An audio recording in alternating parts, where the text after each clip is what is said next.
নেতা বলেছে আমার কাছে যে জান্নাতের টিকিট আছে বিক্রি করছি? মাননীয় প্রধানমন্ত্রীকে জবাব দিতে হবে কেন তিনি এটা বলছেন। কোরআন মাজিদে একটি আয়াতকে কেন্দ্র করে এটা ভুল বোঝাবুঝি হচ্ছে। আল্লাহ তাআলা সূরা তওবার 111 নম্বর আয়াতে বলেছেন যে আল্লাহ তাআলা জান মালকে কিনে নিয়েছেন জান্নাতের বিনিময়ে। এটা আল্লাহর কথা। আপনি জানমাল দিবেন, বিক্রি করবেন, জান্নাতে যেতে পারবেন।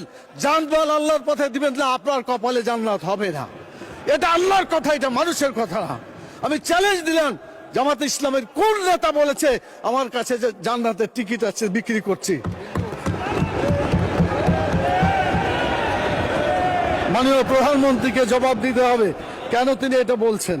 আমাদের ফখরুল ইসলাম সাহেব বলেছিলেন আমরা শরীয়তের আইন বিশ্বাস করি না, পরে অবশ্য আত্মসমর্পণ করে নির্বাচনের আগে বলেছেন শরীয়তের বিরুদ্ধে আমরা কোনো আইন আমরা পাশ করব না।